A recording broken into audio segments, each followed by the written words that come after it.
Alhamdulillah, assalatu wassalamu ala rasulillah wa ala alihi wa sahbihi wa mawala amma ba'du.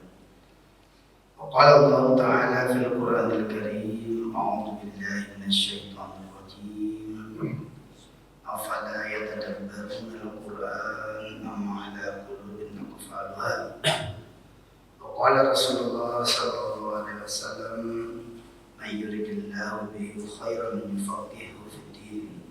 Shadaqallahul adzim wa shadaqa Rasulullah sallallahu alaihi wasallam. Bapak Ibu dan saudara sekalian, jemaah pengajian rutin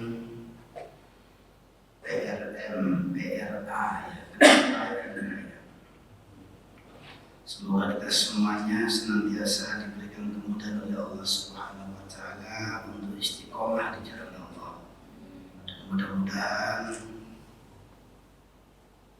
aktivitas kita bertaklim seperti ini senantiasa derajat kita diangkat oleh Allah Subhanahu wa taala dan dosa-dosa kita diampuni oleh Allah Subhanahu wa taala. Amin.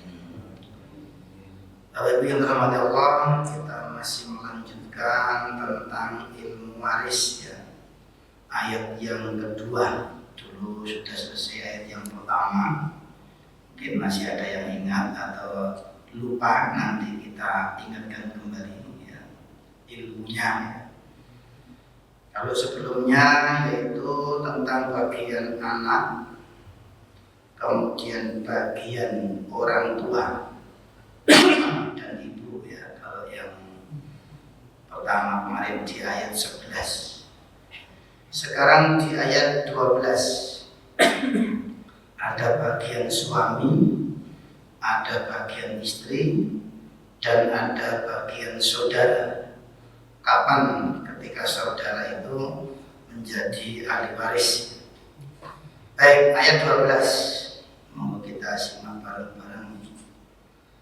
Walakum nisfu ma taraka azwajukum illam yakul lahunna walad. Ini pelan-pelan Bapak Ibu ya, kalem-kalem gitu ya. Sambil diserap pelan-pelan ya. Karena di sini ada angka-angka yang kadang-kadang kita sudah jarang menyebut angka itu, seper itu loh Pak ya.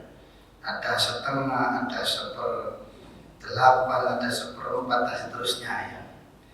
Walaupun dan bagi kalian di sini adalah para suami, nisfu ma taraka azwajukum, dapat separuh dari apa yang ditinggalkan oleh istri. Kok separuh itu akeh Pak? Separuh ini 1 triliun, 500 miliar. Ilam yakul lahunna waladun, jika istri yang meninggal itu tidak punya anak. Jadi seumpama ada seorang perempuan kaya raya gitu ya, kita buat contoh itu kaya raya, kan ini masalah waris itu berarti yang kaya raya ya. Kemudian si istri ini meninggal dalam kondisi tidak punya anak, baik anak itu dari umpama suami yang dulu mungkin pernah sebelumnya menikah punya anak atau tidak, mama tidak punya anak ya, dan mungkin dengan suami yang baru juga tidak punya anak. Pokoknya istri tidak punya anak bawaan, baik dari suami sebelumnya mama pernah atau suami yang baru. Maka suami yang ditinggal itu dapat separuh. Berikutnya, fa in kana lahunna walad, maka jika mereka istri yang meninggal itu mempunyai anak dari istri ini ya, baik mungkin bersama suami yang dulu mama pernah punya suami, kalau dengan suami yang baru punya anak, pokoknya ada anak dari istri ini ya. Falakumur rubu, maka bagi kalian suami 1/4, 1/4 kita nyebutnya ya.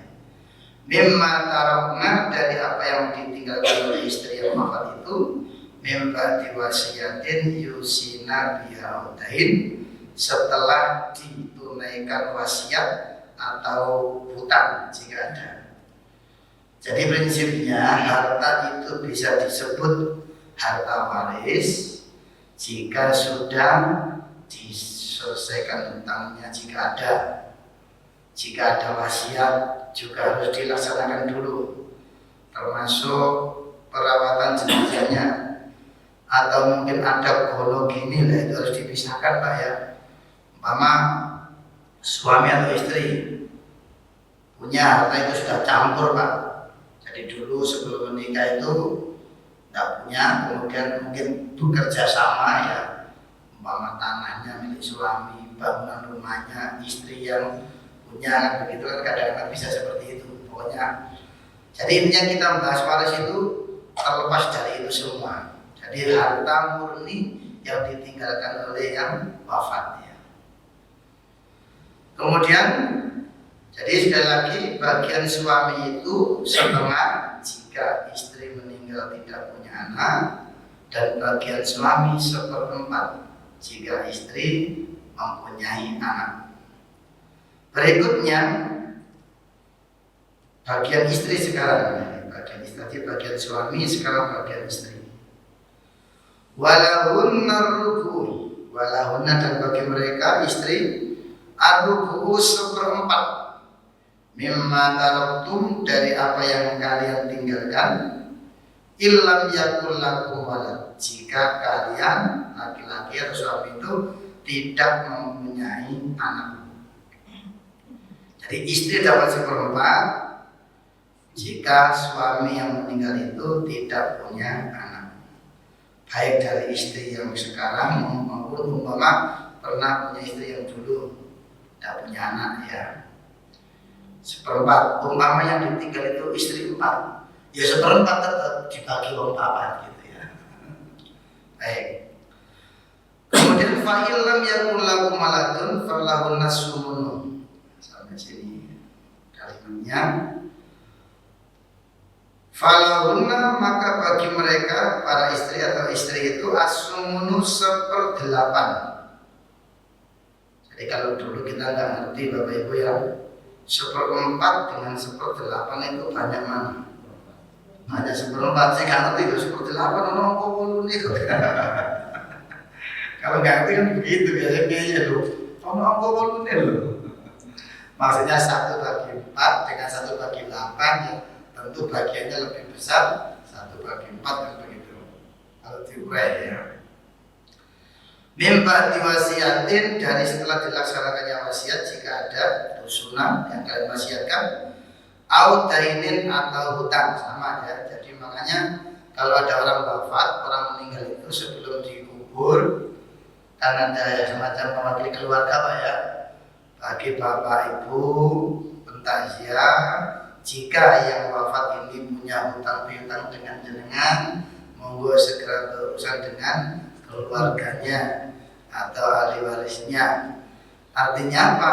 Si ahli waris itu ada 2 kemungkinan. Sing mati harta yang pakai, ya dapat warisan harta. Sing mati gak duwe harta plus tambah tinggal utang, ya oleh warisan utang. Selama ahli waris itu bisa membayar, harus dibayar. Kalau sama-sama miskin ya nggak tahu lagi, itu urusan Allah ya, tapi upayakan ada bayar. Karena apa? Kasihan kalau orang itu meninggal punya hutang, artinya nanti di akhirat itu masih berlanjut itu ya. Maka Rasulullah dengan tegas menyatakan tidak mau menyolati bila jenazah itu punya hutang.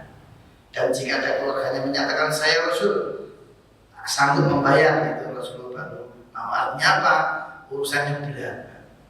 Sampai Rasulullah memberikan contoh semacam itu ya. Baik jamaah yang dirahmati Allah. Wa in kana rajulun yurasu kalalatan al-ra'atul lagi. Ini bab sedikit berbeda ini ya. Bentar. Ada dalam ilmu waris itu namanya kalalah. Jadi bisa jadi kita selama ini sekolah atau sebagai orang Islam nggak pernah mendengar istilah ini, baru sekarang kalalah. Wa in kana rajulun, Dan jika ada seorang laki-laki yurasu yang diwarisi, maksudnya wafat ya. Kalalatan sebagai kalalah, awi mro'atun atau seorang wanita, maksudnya seseorang itu disebut kalalah, baik laki maupun perempuan, jika dia meninggal tidak punya ahli waris yang lain kecuali saudara.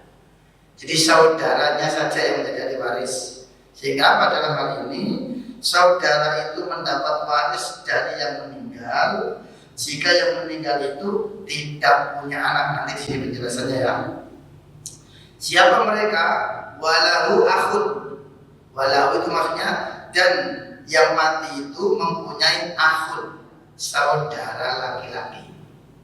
Au ukhtun atau saudara perempuan. Masing-masing satu, jadi saudara laki-laki satu atau saudara perempuan satu.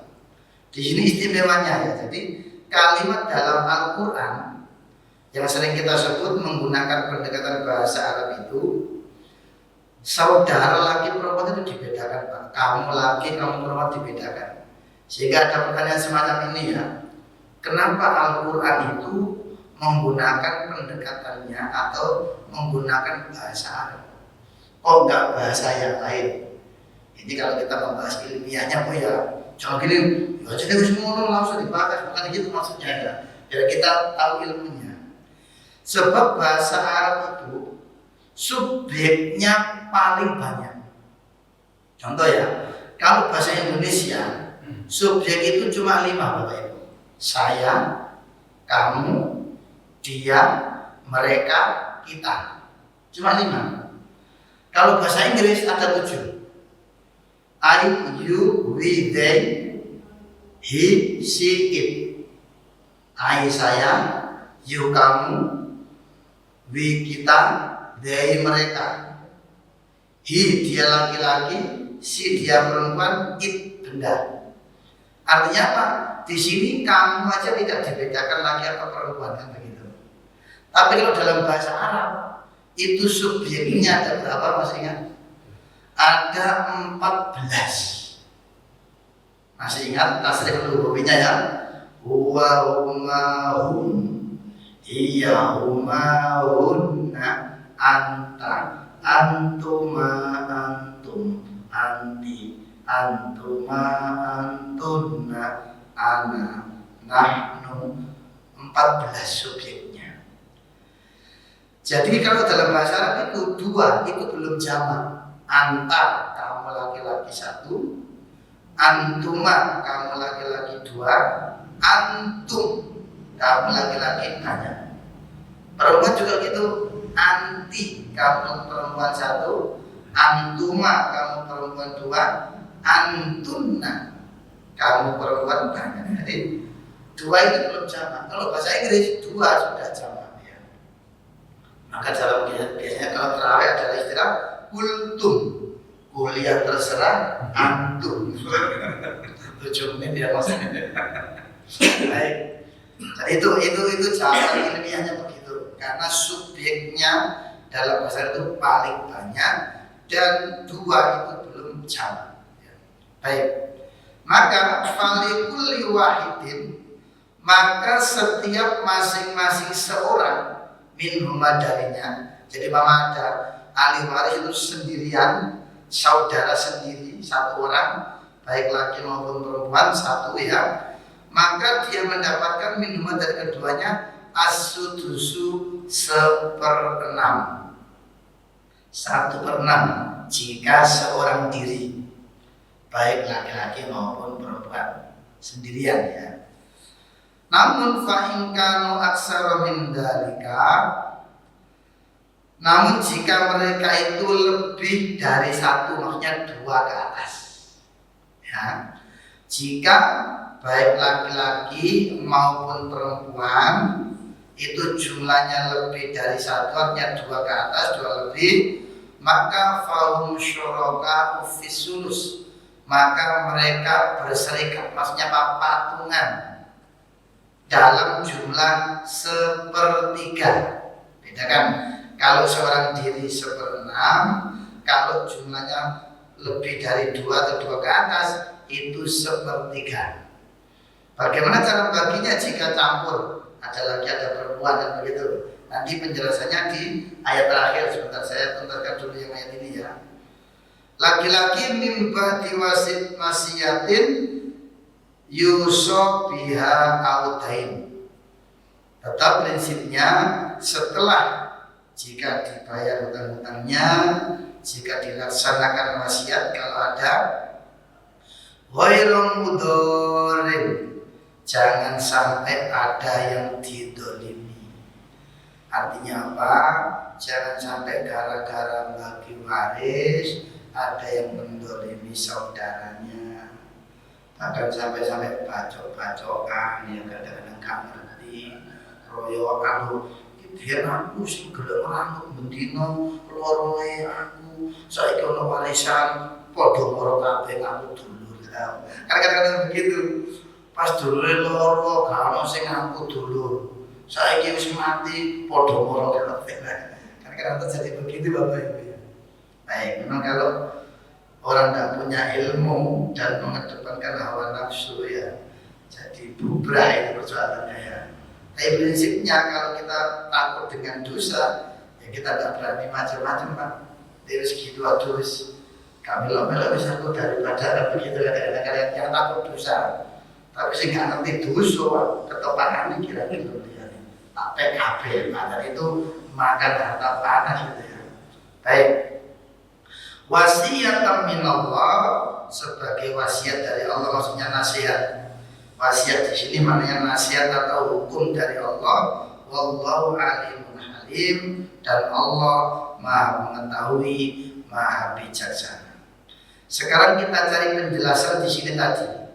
Di sini tadi ada bagian 1/3 untuk dibagi bersama. Maka bagaimana cara baginya? Jika saudaranya itu campur, ada laki ada perempuan. Kalau perempuan semua enak, karek bagi roto kan begitu Pak ya. Kalau laki semua juga gampang, karek bagi roto. Sekarang penjelasan jika bercampur, di situ ada laki ada perempuan ya. Ini ayatnya di ayat terakhir surat An-Nisa. Yastaftunaka, mereka minta fatwa kepadamu, maksudnya kepada Rasulullah, mereka itu para sahabat ya, tentang kalalah tadi ya. Kul, jawablah ya Muhammad, kata Allah, Allahu yuftikum fil kalalah. Allah sudah memberikan fatwa kepada kalian fil kalalati, di dalam masalah kalalah tadi. Kalalah itu sebutan untuk seseorang yang meninggal, tidak ada ahli waris kecuali saudara, itu namanya kalalah. Yaitu ini meruun, jika seseorang, kalau tadi disebut ada rajulun, ada imro'atun. Kalau ini imruun, berlaku dua-duanya. Jika seseorang halaka meninggal apa itu? Bahasanya pakai halaka. Halaka itu binasa. Maksudnya wafat ya. Jika ada seseorang meninggal, laisa lahu waladun, dia tidak punya anak. Nah, ini penjelasannya tadi dari ayat yang 12 tadi. Ini di ayat 176 ya. Laisa lahu waladun, dia tidak mempunyai anak. Sementara walahu, dan dia mempunyai ukhtun, saudara perempuan. Falaha, maka baginya, bagi saudara perempuan itu, jika seorang diri nisfu ma taroka, dapat separuh dari harta peninggalan saudaranya yang meninggal itu. Kalau seorang diri perempuan, kebalikannya wahuwa yarisuha. Namun jika yang meninggal itu perempuan atau laki-laki ya, kemudian yang menjadi waris itu seorang laki-laki, satu orang. Kebalikannya, dia mewarisi semuanya. Kalau perempuan kan separuh, berarti yang laki, kalau yang jadi waris itu laki-laki sendirian, itu semuanya. Berlaku 2:1. Illam yakullaha walad, penjelasan diulang lagi, jika perempuan yang meninggal itu tidak punya anak, illam yakun, tidak punya atau tidak ada laha baginya waladun anak. Fa in kana tasnataini, maka jika keduanya itu, maka jika ya yang menjadi ahli waris itu saudara perempuan 2 orang, bisa dipahami ya? Jika perempuan 2 orang saudara itu karena tadi, dari mana kalau perempuan ada tak di sini namanya tak tanis, ada alif, berarti 2 perempuannya 2. Isna ini 2 orang, falahuma maka bagi keduanya dapat as-sulusani 2/3. Kalau as-sulusu itu 1/3. Kalau sulusani itu 2/3. Lebih banyak ya 2/3 daripada 1/3. Mimma tarokat, dari yang apa dia tinggalkan. Berikutnya penjelasan lain lagi. Wa in kanu ikhwatan. Jika saudara yang menjadi ahli waris itu ikhwatan, jumlahnya banyak, terdirilah dari rijalan wa nisaan, ada laki-laki, ada perempuan, maka cara baginya falid dzakari mislu hadil unsayain. Maka untuk saudara laki-laki 2 bagian, saudara perempuan 1 bagian. Jadi ini penjelasan dari sebelumnya tadi. Jadi berlaku seperti anak 2/1 untuk saudara ini ya. Yubayyinullahu lakum, Allah menjelaskan untuk kalian antadillu, agar kalian tidak tersesat. Artinya apa? Biar tidak ada masalah. Ya tentunya kembali kepada keimanan Pak ya. Tinggal mau apa enggak dengan hukum dari Allah. Sebab kadang-kadang apa? Mentang-mentang Pak ya, aku ini semua saya, macam-macam ya, ada yang begitu. Terus kalau kita punya iman Pak, wis mending mending ngalah ya. Dan memang kadang-kadang kita juga masalahnya kan gini, kadang ada orang tua itu, ya mohon maaf ya, mungkin karena orang tua punya jabatan tapi nggak mikir dosa ya, sehingga hartanya itu dari sumber yang panas ya, sehingga ahli waris juga persoalannya ya karena duit panas, sehingga yang menjadi juga bodoh panas ya, kan begitu. Baik, apalagi di zaman sekarang ini Pak ya, masa ada mantan jaksa ketika diparkirkan mau main orang duit 1 triliun Pak, cash. Mungkin mereka bertanya, kenapa kok bisa cash? Kok nggak dititipkan bank? Dititipkan bank konanya, karena ada data. Dan justru ketika ada cash itu gampang dicurigai, berarti ini uang dari sumber tidak benar. Oh, pada itu kok Pak Yahya ini. Artinya apa? Justru orang-orang yang uangnya tidak jelas itu nggak berani via transfer, karena apa? Langsung ketahuan. Ini berarti Pak Ustaz Budin ya, orang tidak di guru loh. Kok bisa transfer Pak? Jadi lo 1 miliar. Ini guru apa ini? Seperti itu ya. Jadi mohon maaf ya, sekarang itu orang kaya itu kadang-kadang malah bingung gini Pak. Sampai saya pernah ya, sekitar contoh, bos saya, makanya namanya bos kan memanggil dulu gitu coba. Aku tak tahu kok gimana ya, titip jenengmu. Sampai begitu, artinya apa? Kalau nama 1 orang semua itu pajaknya bos sampai itu. Jadi maksudnya itu bukan karena menyembunyikan hartanya dari orang yang tidak benar, urusan pajak. Persoalannya itu. Jadi kalau orang itu kok ternyata dia bayar pajaknya kok banyak loh, ini dunia ini kok dia ya. Kemudian dipanggil orang dianya gitu, dicurigai gitu loh Pak. Ngomong Pak Yahya gitu ya, ini bayar pajak kok 1 miliar ini. Jadi dunia yang biru kan begitu ya. Baik, itu sekedar contoh ya. Lah, mungkin saya mengulang sedikit. Kita pernah mendengar istilah begini kalau belajar masalah hukum Pak ya. Dalam Al-Quran itu ada pendapat, ada ayat yang dihapus oleh ayat yang lain. Contoh, ini contoh tapi saya jelaskan. Menurut sebagian ulama menganggap bahwa ayat wasiat itu terhapus oleh ayat waris. Sebenarnya di sini tidak terhapus, tapi punya posisi masing-masing. Dulu pernah saya jelaskan ya. Jadi umpama ada orang itu punya harta banyak, secara etika lebih aman itu mestinya melakukan wasiat. Jadi umpama saya gitu ya, punya harta di mana-mana gitu ya. Sebelum saya wafat dalam kondisi sehat-sehat saja, kalau bisa itu berwasiat. Umpama untuk anak ini berapa dan seterusnya, pokoknya sudah dibagi sebelum meninggal gitu. Lah ilmunya begitu, sehingga umpama ada anak yang mengerti gitu ya, kalau untuk bapaknya Pak, saya kan hartanya banyak, anak saya juga banyak, mungkin jenengan punya istri berapa kan begitu. Lebih aman Pak jenengan apa ndak wasiat saja kan begitu. Iki kalau orang tua yang salah paham, ndak ngerti ilmunya, kon niku lah boleh. Bapak mau wasiat, doa nang mati lah. Salah paham, padahal bukan begitu maksudnya. Ini ayatnya ya. Surat Al-Baqarah ya. Ayat 180. Mau dibaca Ustaz terjemahnya. Al-Baqarah ayat 180 ya. Tentang wasiat. Dan ayat ini tidak dihapus oleh ayat waris. Memang sebagian ulama itu memahami ayat ini dihapusnya. Tapi kita tidak berniat menyalahkan, tapi meluruskan pemahaman kita ya.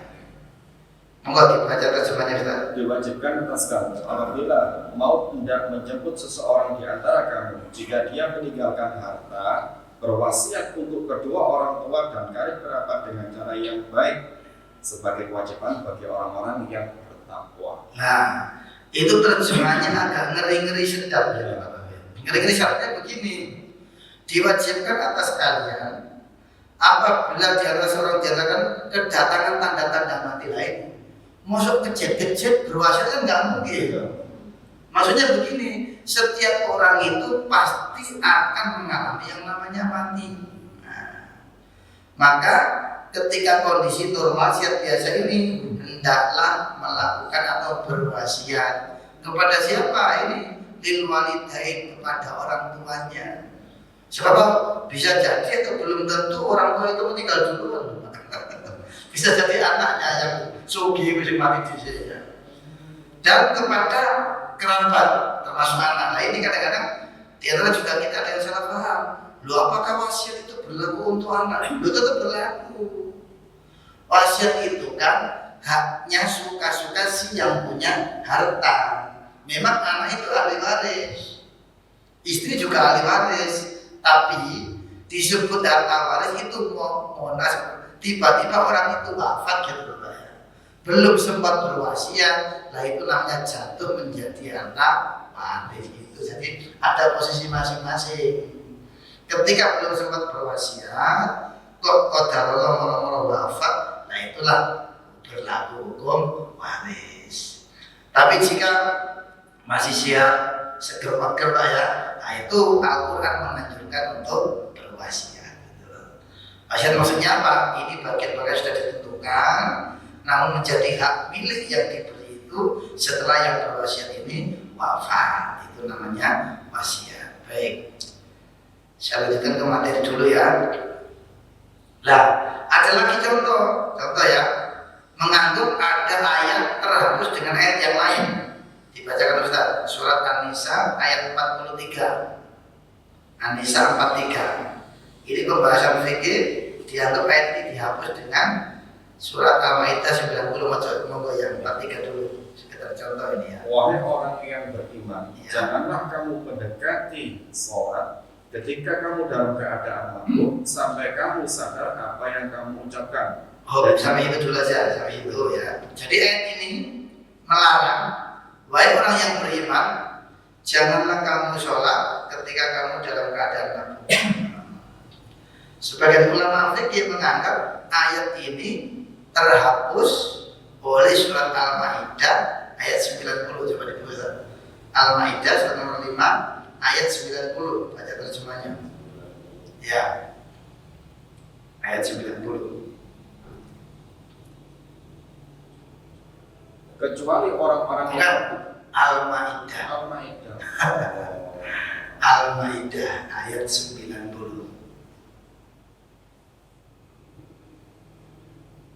Ustaz ini suka mengurut gitu, artinya kan kalau ditutul kalau ditulis angkanya nanti tak berita ya. Wahai orang-orang yang beriman, Ya. sesungguhnya minuman keras, berjudi, ya, berkorban untuk berhala, dan mengundi nasib dengan anak panah adalah perbuatan keji dan termasuk perbuatan setan. Ya. Maka jauhilah perbuatan itu agar kamu beruntung. Ya. Jadi itu pada kalimat pertama itu orang beriman sesungguhnya khamr minuman keras ya. Dianggapnya ayat ini menghapus ayat tentang kondisi mabuk tadi. Karena ayat yang janganlah kamu sholat ketika mabuk itu minuman keras belum dilarang. Jadi pernah peristiwanya adalah Ali bin Abi Thalib ketika sudah menjadi orang yang beriman ya, memang beliau masih sejak anak-anak sudah ikut Rasulullah ya. Karena minuman keras belum dilarang, suatu ketika habis pesta minuman keras, kemudian datang waktu sholat, lalu membaca surat Al-Kafirun, gak mari-mari bulan. Kuliah ayyuhal kafirun la a'budu ma ta'budun wa la antum abiduna ma a'bud wa la ana abidu ma abadtum wa antum abiduna. Di bulan balik bahkan kebalik. Dan aku menyembah apa yang kamu sembah dan kamu menyembah apa yang ada. Bulat gitu ya. Karena kondisi mabuk tidak sadar. Nah, maksudnya ayat ini apa? Yang dilarang itu kondisinya, bukan bendanya. Jadi walaupun Pak Yahya ngombe banyu putih kok mendem, jangan sholat gitu loh maksudnya. Jadi bukan ayatnya yang dalam, tapi kondisinya. Jadi kalau tak putih ngombe es degan kok mendem, ya jangan sholat gitu maksudnya. Jadi ayat ini punya fungsi masing-masing. Sebab prinsipnya sebenarnya nggak ada ayat Al-Quran dihapus dengan ayat Quran yang lain nggak ada. Lalu yang dinamakan nasikh mansukh itu apa? Yang manansakh min ayat itu kan ada ayat yang Al-Baqarah ya. Maksudnya yang dihapus adalah kitab-kitab sebelum Al-Quran kayak Injil, Taurat itu oleh Allah dihapus diganti dengan Al-Quran. Dan apabila yang dalam Taurat atau Injil itu masih ada yang oleh Allah dimasukkan dalam Al-Quran, itu namanya apa? Dimasukkan lagi, bukan dihapus kayak gitu. Tapi yang sudah tidak berlaku di zaman Rasulullah oleh Allah tidak dimasukkan dalam Al-Quran, itu maksudnya yang dinasikh itu. Dari kitab sebelumnya dihapus oleh Allah, tidak dimasukkan dalam Al-Quran, tapi sebagian juga ada yang dimasukkan. Contoh ucapannya Nabi Isa, banyak kan ucapannya Nabi Isa itu ketika masih kanak-kanak mengatakan aku adalah hamba Allah, aku sebagai Nabi, dan setelah itu kan isinya Injil itu contohnya gitu. Tapi dimasukkan dalam Al-Quran, itu contoh ya. Baik, tapi monggo kalau panjenengan ikut pemahaman, oh itu dihapus ya monggo, kita tidak berniat menyalahkan, tapi biar kita bisa memposisikan ayat itu fungsinya ya. Baik ibu terhormati Allah, ini tentang waris sudah selesai. Persoalannya sekarang sudah paham apa belum? Monggo kita diskusikan. Sebelumnya saya kasih tampilan dulu kesimpulan ya. Kesimpulan dari angka-angka tadi ada sepertiga, seperdua ya. Jadi prinsipnya angka waris itu ada 7. Ada 7. Pertama ada setengah, ada sepertiga, ada 2/3, ada 1/4, ada 1/6, ada 1/8, ada asobah. 7. Asobah itu sisa. Tapi sisa ini belum tentu sedikit, banyak juga sisa itu. Artinya apa? Disebut ashabah itu apa? Jika ada ahli waris yang ada angkanya, itu yang punya angka didahulukan. Contoh gini, umpama seorang suami meninggal, punya anak, dan ada istri juga, maka istri kan dapatnya 1/8. Nah ini didahulukan, yang 1/8 didahulukan bagiannya gitu ya. Maka mungkin ada orang tua, dua-duanya masih ada, maka masing-masing dapat 1/6 didahulukan. Nah, setelah diambil 1/8, setelah diambil 1/6, bagian yang lain tadi kan ada sisa. Nah, sisa itu untuk anak. Jika anak itu laki-laki, maka semuanya. Jika anak itu perempuan sendirian, ambil separuhnya. Jika perempuan lebih dari 2 atau 2 ke atas, ambil 2/3-nya. Itu caranya. Cuma dengan batin, wis ngerti ilmu nih, cuma sing dibagi kawinnya. Itu lain urusan saya.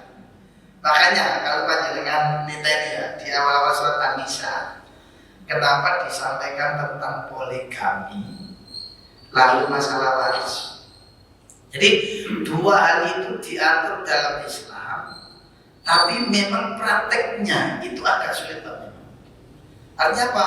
Ibu-ibu jangan sampai ya benci ayat poligami itu, ayat poligami kamu sudah jangan. Karena pada prinsipnya poligami itu sebenarnya adalah solusi, bukan diskriminasi, bukan. Contoh ya, saya contohkan diri saya sendiri aja, biar nggak diaminnya.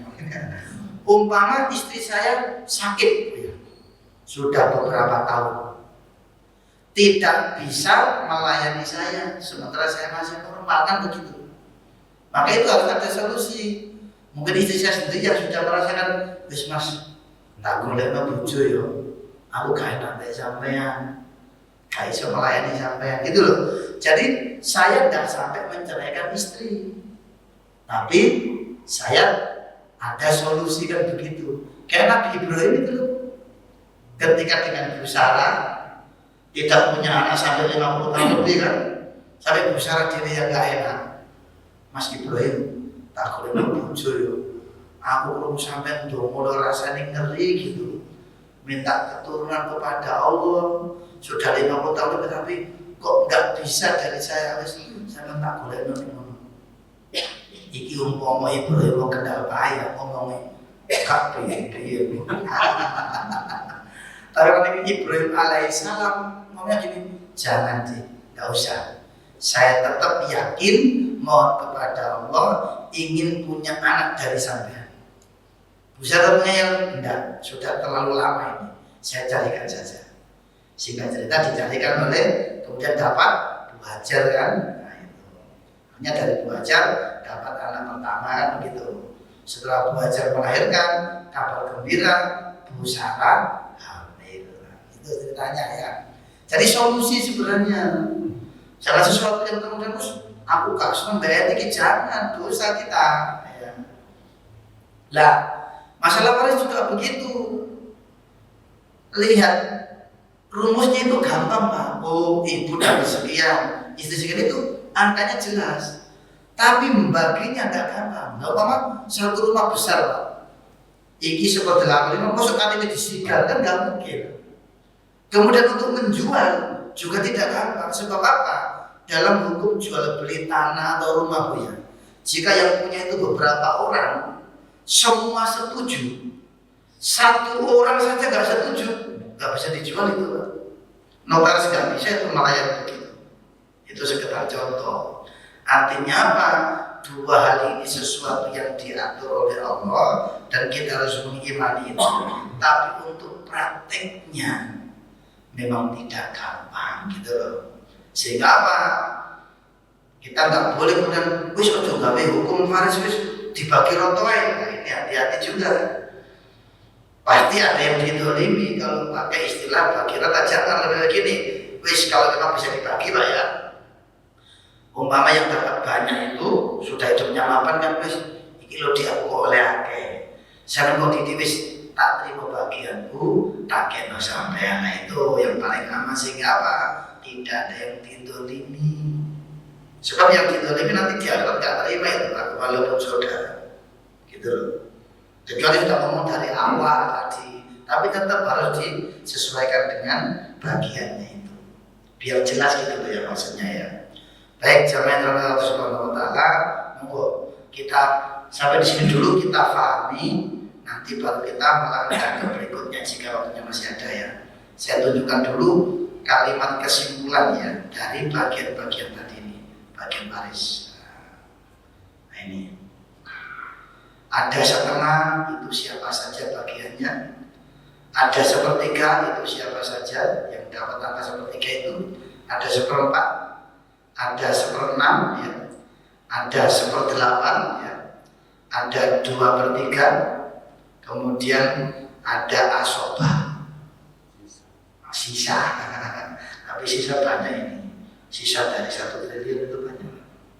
Monggo, jangan malu-malu atau Pak untuk menjadi paham ya. Baik, oke, monggo. Waalaikumsalam. Tapi barisannya bapaknya itu sudah dikasih apa-apa, minta adiknya semua, itu gimana? Apa yang meninggal itu ringan apa berat? Gimana Bu, diulang Ibu? Atau ada yang bisa jelaskan Pak Budi mungkin? Atau dari suaminya Budian ini bersaudara dua. Suaminya punya 2 saudara. Berdua. Ya berarti punya 1 saudara. Terus? Nah ini Pak Miana kan sudah meninggal. Nah ini harta warisan dari berdua ini dikuasai oleh Oleh adiknya. saudaranya. Iya, oleh adiknya ini. Nah itu kira-kira ringan apa berat? Padahal yang meninggal itu punya istri, punya anak. Ya, ini. Beliau Dua. Jadi gini, sudah saya balik ya. Prinsipnya saudara, sudah dibahas ya. Saudara itu bukan ahli waris jika yang meninggal itu punya anak, punya istri. Ya itu jenenge wis dolim itu ya. Padahal nggak ada hak sama sekali. Kan ada penjelasannya. Saudara itu menjadi ahli waris jika tidak ada ahli waris yang lain, terutama anak. Kan jelas-jelas ada anak itu namanya terdinding, terhalang. Jadi saudara terhalang oleh anak. Nah kalau menguasai itu namanya merampas. Nah bagaimana nasib yang mati? Yang mati urusan dengan Allah, nggak ikut-ikut ya. Tadi sudah ditanyakan tadi pagi. Gini loh Ustaz, oh nah itu foto gegeran. Terus sing mati gitu ngapakno. Jadi jamaah lain, yo segera dikubur gitu. Jadi begitu Bu prinsipnya. Ketika ada anak dari yang meninggal, itu saudara, bukan ahli waris. Tapi kok modelnya begitu tadi, itu namanya merampas. Itu urusnya berat itu di akhirat itu. Seumur-umur kalau dia tidak minta maaf, tidak mengembalikan apa yang dia makan, nah itu jadi api neraka itu. Ya gitu ya. Nah kalau panjenengan istilahnya mungkin kasihan, ya kan jelaskan apa adanya, bukan berarti aku merujuk benda ya. Ini untuk keselamatanmu sendiri. Tapi gak mikir dosa ya memang itu soalnya negara kita ini rusak carut marut gara-gara para pemegang kekuasaan itu wis gawat itu so. Ambil nggak ngomong terus gawat itu. Itu ya, tenang biasanya ya. Orang yang didolimi itu hidupnya lebih aman. Dan yang mendolimi itu hidupnya nggak berkabehnya. Bisa di penyakit terus ditipu orang kadang-kadang begitu ya. Itu nyata masalahnya. Jadi gitu Bu, akhirnya saudara tadi itu nggak punya hak. Itu kalau menguasai ya namanya merampas, hanya ahli waris yang sesungguhnya ya. Mungkin ada yang lain. Nah kalau kita nggak tahu ya nggak takut ya. Bisa jadi kita nggak tahu, tapi kan sudah diberitahu Mama. Kan begitu. Monggo yang lain. Tapi orang tidak tahu itu tidak berdosa, bukan tidak berdosa. Dosa karena tidak mau mencari tahu. Jadi mencari tahu itu wajib. Tolakul ilmi fardhatun ala kulli muslim. Waalaikumsalam. Bagaimana dengan suami meninggal yang kebetulan mendapat pensiun hak istri saja apa anak juga mempunyai? Ini aturan pensiun. Jadi gini ya, memang masalah waris ini di zaman Rasul itu tidak ada istilah pensiun. Bayangkan pensiun kan bertahap Pak ya. Kan kita juga tidak tahu sampai kapan yang menerima pensiun ini. Jadi yang kita bicarakan ini harta cash Bu ya, harta cash ya istilahnya ya. Dan karena sekarang sistemnya pensiun, suami itu meninggal ya. Karena itu nggak bisa disebut sebagai harta waris tentunya ya, karena kan dicicil tiap bulan, kan nggak bisa dihitung jumlahnya berapa kan begitu. Jadi dari sinilah mungkin muamalah yang berlaku kan begitu. Artinya kalau memang ada anak, ya berarti istri ini berbagi dengan anak. Sebab yang dimaksud kita bahas ini Bu ya, itu tentunya harta cash, bukan pensiun itu. Yang mencari masalahnya saja Bu. Bagaimana ketika ditinggali pensiun oleh suami, jangan sampai gara-gara tinggal pensiun malah ibu geger dengan anaknya, kan malah nggak etis Bu ya, nggak pas gitu ya. Yang mestinya alhamdulillah yo pensiun untuk bapak, yo pak mbak ibu yo begitu. Jadi ini pakai hukum-hukum muamalah Bu ya. Kalau kita masukkan sini sulit nanti. Sekarang pertanyaannya gini. Nah, sekarang pensiunnya bapak berapa?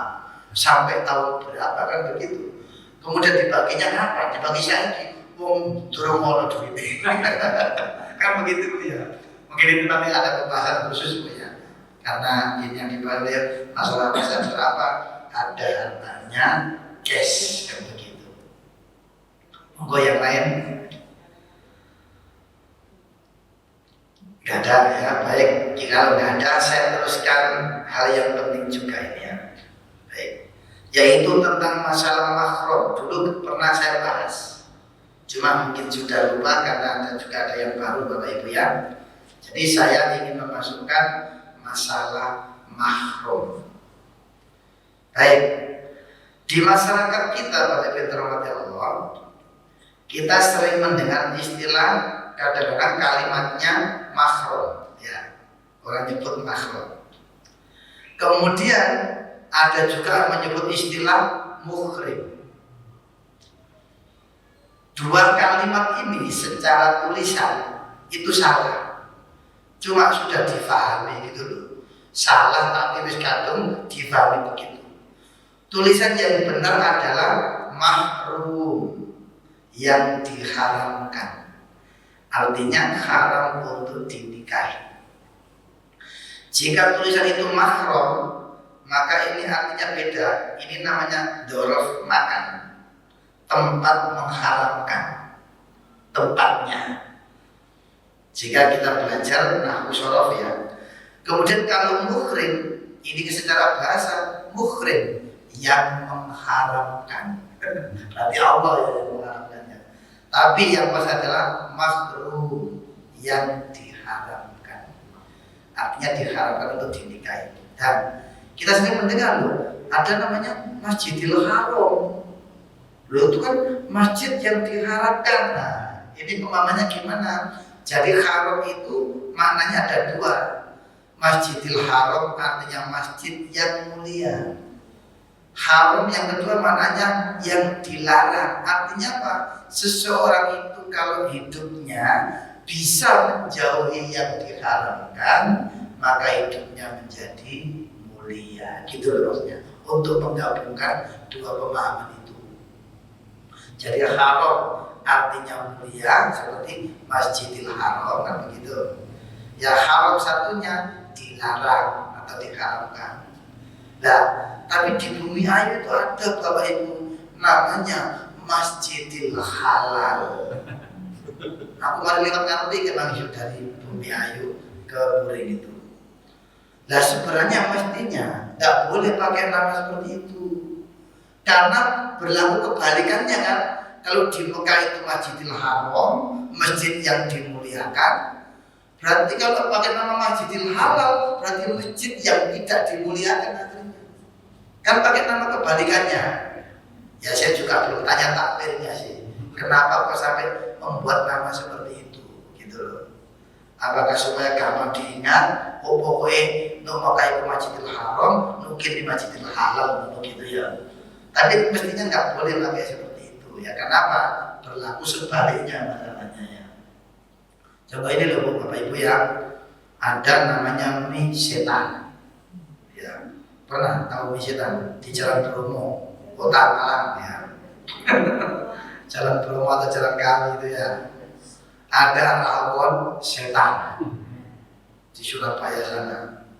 Sehingga umum pengen sangar nasi goreng iblis.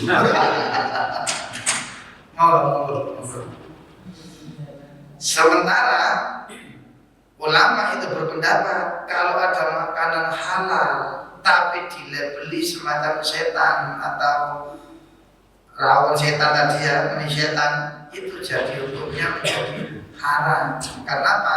Nama-nama itu dalam Al-Quran oleh Allah kita disuruh menjauhi. Wala tatabi'u khutuwati syaiton, jangan ikuti langkah-langkah setan. Kok malah dipangan sama setan. Baik, sahabat-sahabat, saya ingin meluruskan istilah saja ya. Jadi mahrum artinya diharamkan untuk dinikah. Nah, sebelum ayat ini, sebelum kita ayat tentang mahrumnya ini ya, dalam tradisi jahiliyah itu memang ada. Sebentar ini saya tambahi ayat dulu ya. Di surat An-Nisa ayat 19. Ini tradisi jahiliyah ya. An-Nisa ayat 19 ya. Sebelum kepada masalah mahram itu, saya cuplikan dulu surat An-Nisa ayat 19 ini. Biar kita tahu sejarah bagaimana kondisi Mekah sebelum Islam ya. Sebelum Islam datang tradisinya ya. Di sini saya tulis dulu ayat 19.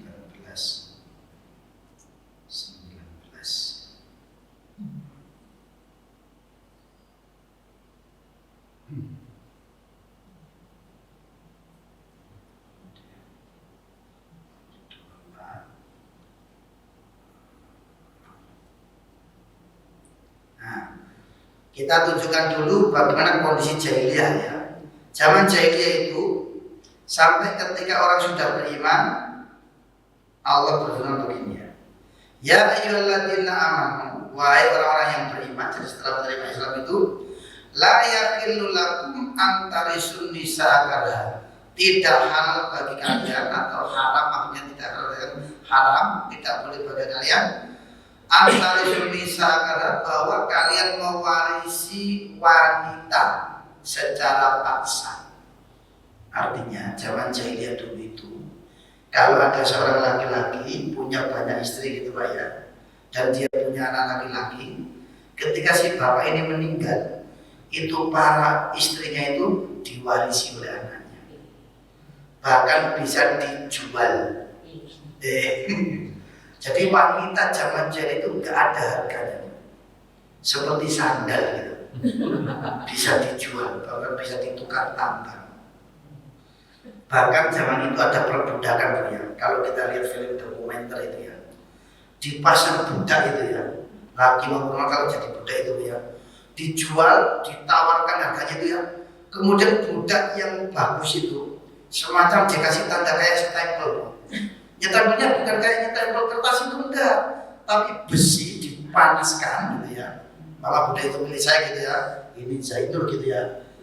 Buat besi itu dimasukkan dalam api sampai berwarna merah itu, ditempelkan ke punggungnya, tak gitu. Jadi mereka yang teriak-teriak apa? Sudah mereka itu tidak mursal gitu ya, dicancang tangan kanan kiri, kaki diikat, disestempel. Stempelnya ya pakai besi yang dibakar.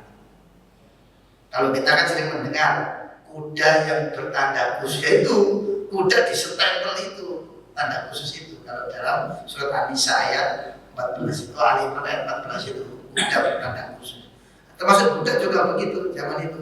Manusia jadi budak itu bisa diperjualbelikan, termasuk wanita saat itu. Sampai-sampai apa? Kalau orang punya anak perempuan kan ada yang dikubur hidup-hidup kan dianggap aib kan begitu. Baik, nah ini ayat yang 19 bahwa setelah orang itu menerima Islam, menjadi beriman, maka tinggalkan yang namanya apa? Mewarisi wanita yang bisa dijual, bisa dijadikan sebagai pemuas nafsu itu ya. Dan tradisi saat itu apa? Wala ta'duluna, wanita itu disakiti itu dianggap hal yang biasa. Jadi wanita dianggap sebagai objek kan begitu. Makanya Islam datang, wanita itu derajatnya diangkat, bukan hanya sekedar bisa diwarisi atau dijual, tapi malah mendapat warisan kan begitu yang sudah kita bahas ya. Baik. Ayat berikutnya di surat An-Nisa ya, ayat 22 ini. Wala tankihu ma nakaha aba'ukum minan nisa ini. Jadi tradisi berikutnya, bekas istri bapaknya itu ada yang dinikah oleh anaknya dan itu dianggap biasa. Jadi kalau enggak istilahnya itu enggak doyan, enggak dinikah, ya dijual tadi itu. Dia jual belikan gitu. Tapi kalau mereka yang disukai itu dikawin, dinikah. Ya enggak tahu nikah cara mereka begitu ya. Baik. Illa maqad salaf, kecuali yang telah dahulu, maksudnya apa? Jika kalian yang sudah beriman itu dulu melakukan itu sudah dihapus atau diampuni oleh Allah Subhanahu wa Ta'ala. Jika sudah masuk Islam, sudah beriman. Baik. Sekarang tentang masalah mahram itu ada di ayat 23-nya. Jadi siapa saja wanita-wanita yang mahrum dengan kita laki-laki itu siapa saja ya. Baik, dari pertama, hurrimat alaikum ummahatukum, diharamkan atas kalian menikah dengan ibu-ibu kalian. Jadi maksudnya apa? Anak kandung tidak boleh menikah dengan ibunya. Jadi zaman dulu itu ada ibu berhormat Allah. Bahkan mungkin tidak menikah, berzina dengan ibunya itu biasa. Kalau di Indonesia pernah ada yang di dusun Banjarnegara yang dipendem oleh Allah itu ya, seperti kaumnya Nabi Lut gitu ya. Loh, apa ada anak laki-laki menikah dengan ibunya? Ada. Siapa? Sangkuriang. Film Sangkuriang gitu. Kan dia cinta sama ibunya itu karena nggak tahu ya. Itu film. Sekitar contoh aja. Berikutnya yang nggak boleh menikah dengan kita laki-laki siapa? Wabanatukum, anak-anak perempuan kita, anak kandung kita maksudnya ya. Nah, ini kasusnya tapi ngeri ya. Bapak dengan anaknya, ibunya jadi TKW, anaknya dikawin bapak itu. Kan banyak kasus gitu kan ya di pelosok-pelosok sana ya. Baik. Jadi prinsipnya anak perempuan tidak boleh menikah dengan bapak kandungnya. Berikutnya wa akhawatukum, dan saudara-saudara perempuan kalian. Di sini baik saudara itu sebapak maupun saudara itu seibu atau sekandungannya, pokoknya saudara perempuan yang ada hubungan darah itu bisa dari bapak saja, bisa dari ibu saja, dan bisa dari dua-duanya sekandung ya. Saudara perempuan kandung. Wa ammatukum, dan bule atau bude kalian. Nah, ini dibedakan. Kalau amma itu bule atau bude dari bapak, saudara bapak, itu namanya amma, baik bule maupun bude ya. Berikutnya wa kholatukum, kholat. Ini bedanya kalian. Kalau kholat itu bule atau bude dari ibu. Dibedakan ini bahasa Arab ya. Tapi kalau kita kan sama aja, aku bule ibu, tua bapak, ibu bodoh ayah penyebut bule atau bude ya. Berikutnya wabanatul akhi, keponakan perempuan dari saudara laki-laki. Maaf Pak Budi ini kakak saya. Tadi saya, Pak Budi punya anak perempuan, nah itu namanya banatul akhi, keponakan perempuan saya dari saudara saya laki-laki ya. Berikutnya wa banatul ukhti, dan keponakan perempuan dari saudara perempuan maksudnya. Paham ya? Paham ya? Jadi saya punya saudara perempuan, dia punya anak perempuan, itu namanya banatul ukhti dengan saya ya. Berikutnya wa ummahatukum allati ardaqnakum, ibu yang pernah menyusui. Jadi mama saya pernah menyusu ke jenengan gitu ya. Jenengan namanya ibu susuan saya. Rasulullah kan pernah menyusu ketiga orang selain ibunya sendiri kan ya. Ada Halimah Sa'diyah, ada Suwaibah, atau satunya namanya siapa ya? Satunya pokoknya 3 orang selain ibunya ya. Kemudian berikutnya wa akhawatukum minar radha'ah, saudara perempuan sesusuan. Nah, makanya begini, mama saya punya ibu kan, ibu saya pernah menyusui mbak itu, namanya di pojok itu. Berarti mbak itu dengan saya saudara susuan. Tidak boleh menikah walaupun sama cinta ya, karena pernah menyusu satu ibu. Nah, ini pernah terjadi sekitar contoh. Waktu saya di Sidoarjo itu ngajar TPG, ada teman lain lagi perempuan guru TPG.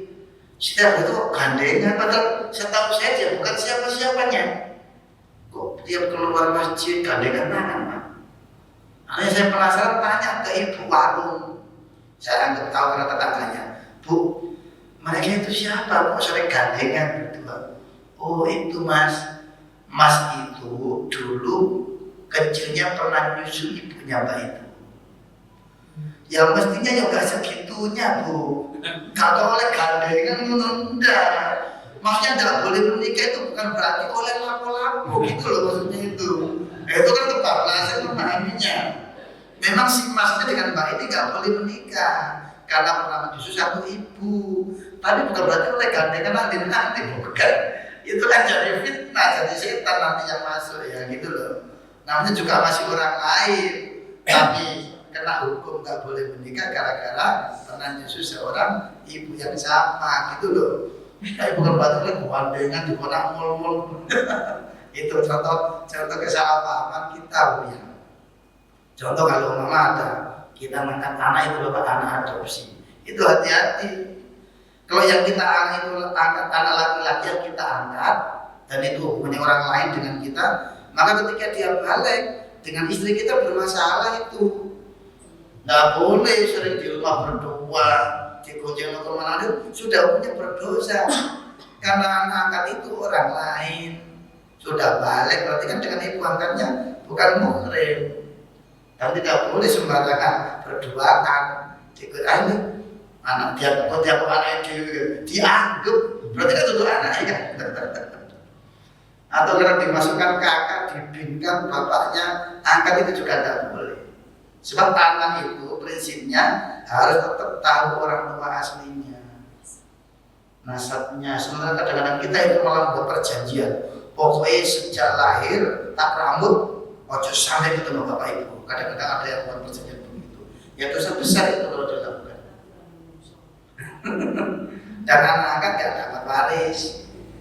Jika diberi boleh bawa istrinya hibah, boleh hadiah, boleh wasiat, boleh. Tapi prinsipnya bukan ahli waris. Ya. Baik, saya lanjutkan.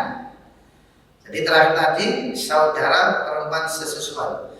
Berikutnya wa ummahatu nisaikum, ibunya istri, mertua. Jadi mertua saya walaupun cumantik nggak boleh saya nikahi. Karena sudah menjadi mahrum, istilah kita ya, ibu mertua.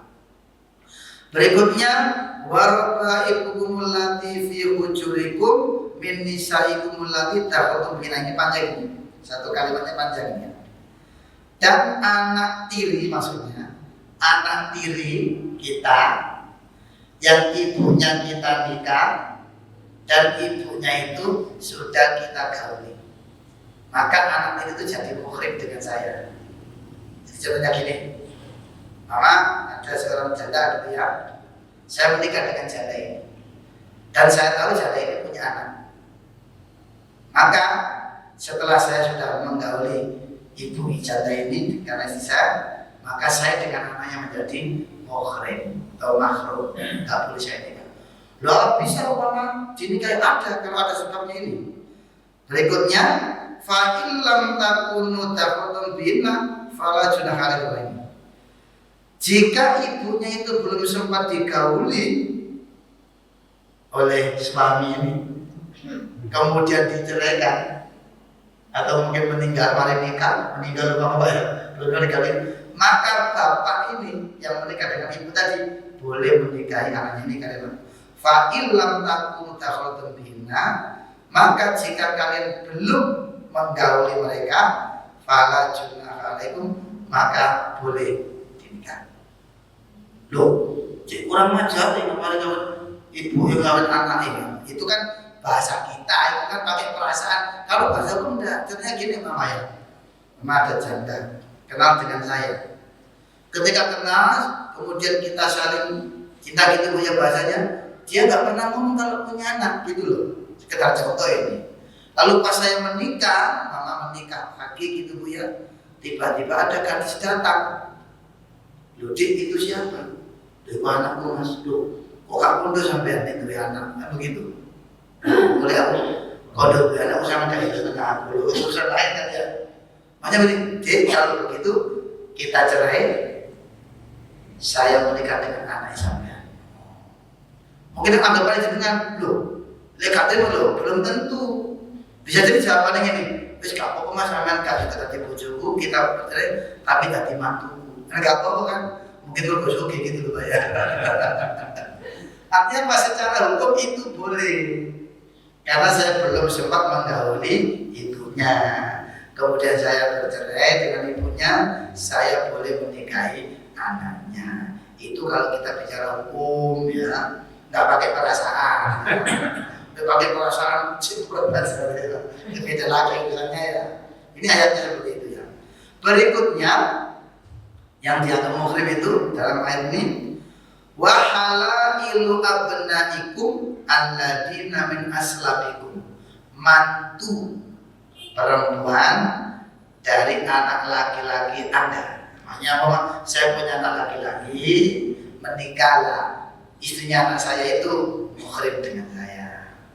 Tak boleh saya nikah ngomong anakku wafat, tak rapi sudah menjadi muhrim kan gitu. Baik, apa itu dipahami ya. Berikutnya wa anta jama'u bainal ukhtaini, dan kalian tidak boleh atau diharamkan mengumpulkan dua saudara dalam satu pernikahan. Artinya apa? Seorang laki-laki menikah dengan seorang wanita ya, maka nggak boleh menikah dengan adiknya juga, itu nggak boleh. Artinya apa? Berarti adiknya atau ipar itu menjadi mahrum. Nah ini kan di sana pahami ipare mergo muhrim dijak melakukan dintilah. Ini nggak boleh. Loh, ini kan muhrim ya, muhrim dalam arti tidak boleh dinikah karena kamu adalah suami dari saudaranya. Tapi bukan berarti kan digorono, bukan begitu. Kan kita bisa paham begitu ya. Sehingga ada istilah ipar adalah harimau. Dan ini terjadi, pernah saya contohkan, saya sebutkan di sini ya. Jadi saya punya teman perempuan daerah Lamongan Bu ya. Mbaknya itu punya suami, kemudian sudah punya anak dengan suaminya itu, punya dua anak. Tapi gelagatnya si suami ini naksir adiknya, sehingga sudah sering diajak jalan-jalan berdua gitu ya. Karena mbaknya ini khawatir terjadi apa-apa yang tidak dikehendaki, akhirnya mbaknya itu minta cerai ke suaminya supaya suaminya bisa menikahi adiknya. Terus kita contoh ya. Tadi mbaknya ini benar-benar sabar gitu loh, istimewa. Mumpung tidak terjadi apa-apa, khawatir, akhirnya si mbaknya ini minta cerai ke suaminya supaya suaminya bisa menikahi adiknya. Gak bisa langsung digabung, mas, adikku sama adik bisa, nah itu gak boleh dalam Islam ya. Tapi kalau hukum lain ya nggak tahu lagi ya. Sebab kadang-kadang gini ini ada yang melanggar. Artinya apa? Wis timbangane bojomu suge, timbangane suge ditipe wong liya, wis adikmu kalau lebih bisa ndak.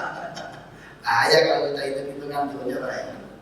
Illa maqad salaf, ini maksudnya dua. Illa maqad salaf itu kecuali itu jika terjadi di zaman jahiliyah ketika sebelum kamu masuk Islam. Sudah diampuni jika pernah melakukan itu. Atau maksudnya apa? Salaf di sini apa? Kecuali mbaknya itu sudah wafat atau sudah cerai, gitu loh, baru bisa menikahi saudara satunya itu. Ya. Inna Allah kan jadi orang Jawa ngeduni itu loh ya, ngeduni atau mengunggahi ya, mengumpulkan tak boleh ya. Inna Allah kana ghafurur rahim, sesungguhnya Allah Maha Pengampun, Maha Penyayang. Sampai situ tentang muhrim atau mahrum, pasnya itu mahrum. Tapi sudah jadi bahasa kita mahrum, muhrim. Tapi pahami ya mahrum gitu maksudnya. Diharapkan untuk dinikah.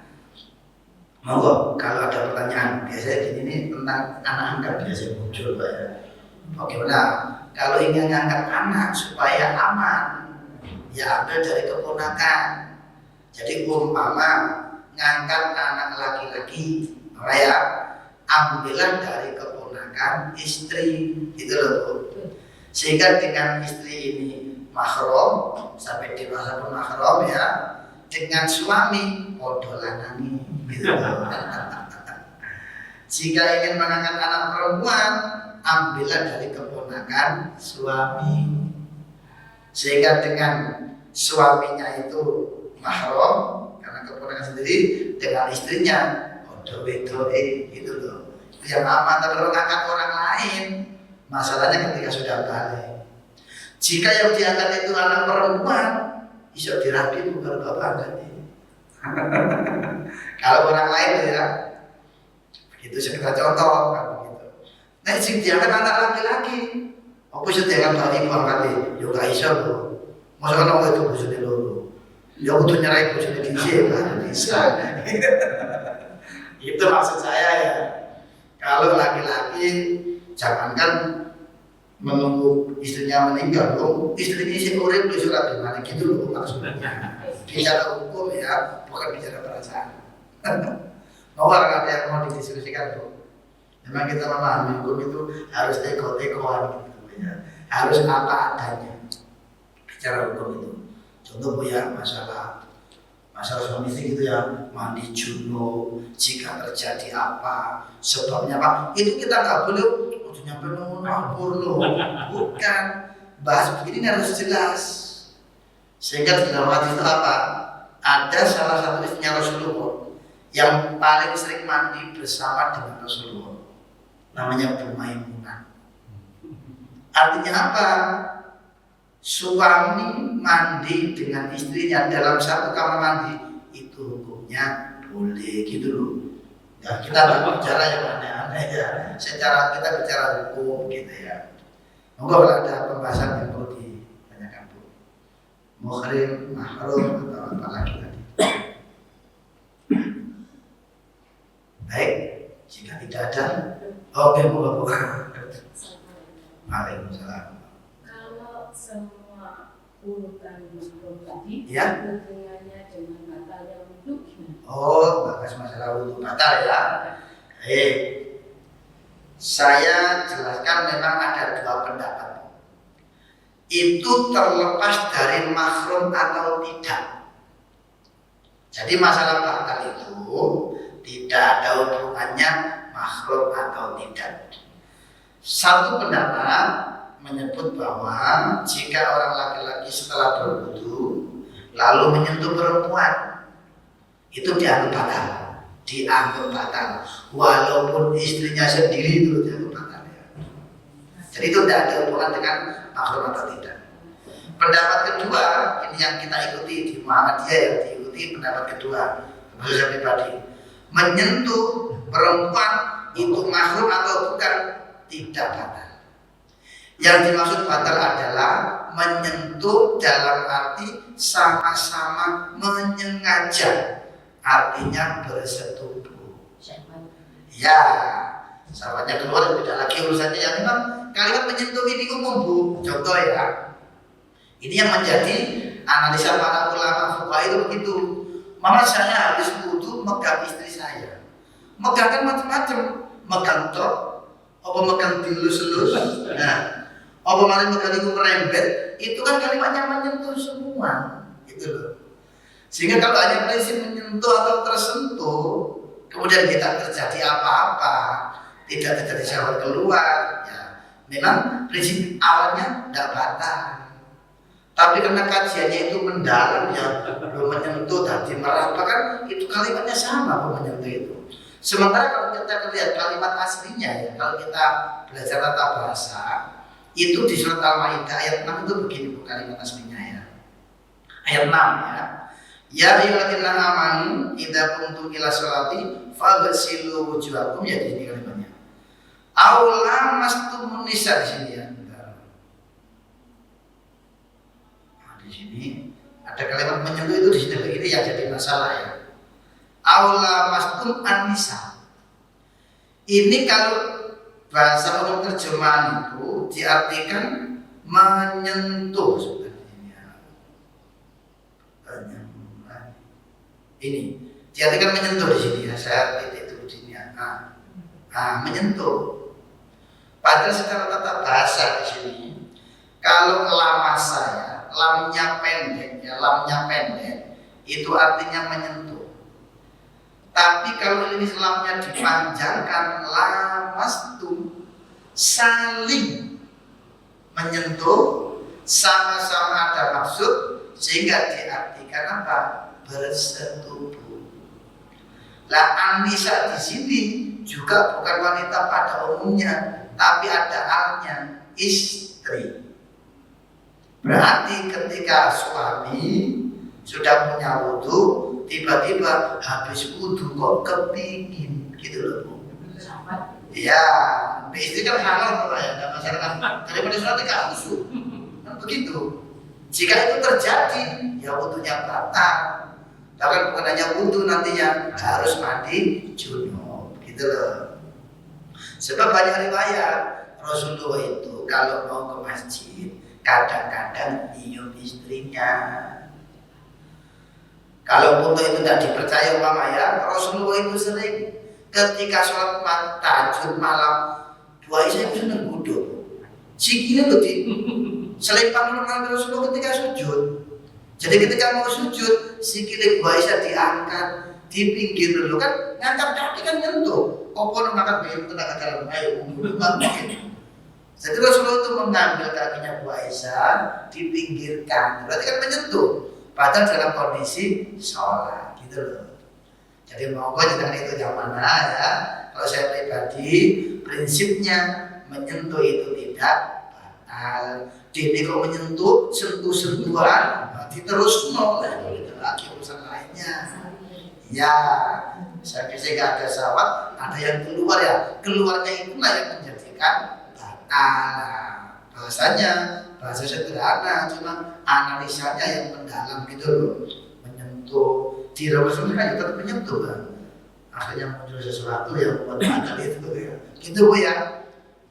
Mau ikut yang mana? Jika ikut prinsip awal menyentuh saja itu tak batal.